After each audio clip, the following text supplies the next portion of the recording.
هەڵکشانی تاوان و خراپەکاری بەگشتی لە سنووری گەرمیان هاوڵاتیانی نیگەران کردووە بە جۆرێک کە حکوومەتی هەرێم بە هۆکاری سەرەکی زۆربوونی تاوانکاری دەزانن. بەو پێیەی لە سایەی ئەم حکوومەتەدا قەیرانی دارایی و بێکاری و دانەمەزراندن و گەندەڵی و دەیان گرفتی دیکە یاخەی کۆمەڵگەی گرتووە.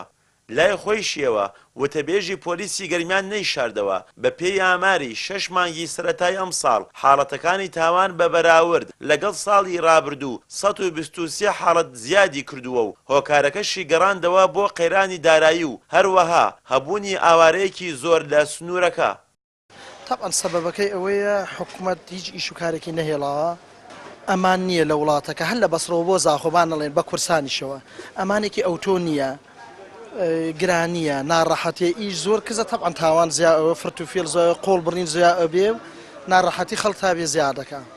کۆی گشتی ڕووداوەکان 6 مانگیەکەمی ئەم ساڵ بەراورد بە 6 مانگی پار 123 حاڵەت ڕووی لە زیادبوون کردووە. ئەمیش هۆکاری زۆرە، هۆکاری سەرەکیەکان دەگەڕێتەوە بۆی ڕێژەیەکی زۆری ئاوارە ڕووی لە سنوورەکە کردووە و دانیشتوانی سنوورەکە ڕووی لە زیادبوون کردووە و شارەکان فراوان بوونە.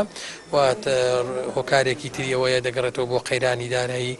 وختان دەزانن قەیرانی دارایی کاریگەری دەبێت لەسەر خودی مرۆڤەکان و وایان لێ دەکات زۆرجار هەندێک مرۆڤەیە پەنا بۆ تاوان دەبا بۆ ئەوەی تەن شتێکی پارە و دەستکەوتی مادی دەستکەوێت.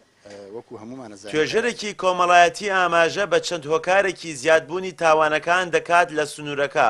لە نێویشیاندا قەیرانی دارایی و ڕۆڵی خراپی هەندێک لە کەناڵەکانی ڕاگەیاندن و سەروەرنەبوونی یاسا. قەیرانی دارایی کاریگەری هەیە و ئەو خەڵکی کەەوە ئیش و کاریان یە ڕەنگە پەنا بەرەبەر ئیشی نایاسایی وەکو فێڵ و غەش و ئەو شتانەکە لە بازاڕ ئەمڕۆی بینین.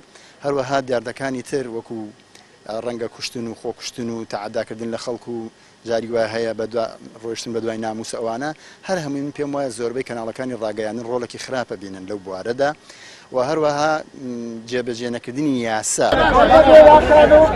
زیاتر لە 4 ساڵە دانیشتوانی هەرێمی کوردستان لەگەڵ هەبوونی داهاتێکی زۆر خراونەتە ژێر باری قەیرانی دارایی و موچەخۆرانیش سیستمی زۆرە ملەی پاشەکەوتی موچەیان بە سەردا سەپێنراوە کە ئەویش لە کاتی خۆیدا نادرێت. هەروەها دانەمەزراندنی هەزاران دەرچووی پەیمانگا و زانکۆکان و نەبوونی هەلی کار وایان کردووە هەرێمی کوردستان دووچاری دەیان قەیرانی دیکە ببێتەوە کە کێشەی گەورەیان لە ناو خێزانەکان و کۆی کۆمەڵگا دروست کردووە. سەپاندنی قەیرانی دارایش لەلایەن دوو حزبی دەسەڵاتەوە بە جۆرێک کاریگەری کردووەتە سەر ژیان و گوزەرانی خەڵک کە بۆ دابینکردنی بژێویان پەنا بۆ دزی و تاوانی دیکە ببن. پشتیوان وەنداوی کەناڵی ئاسمانی پەیام گەرمیان.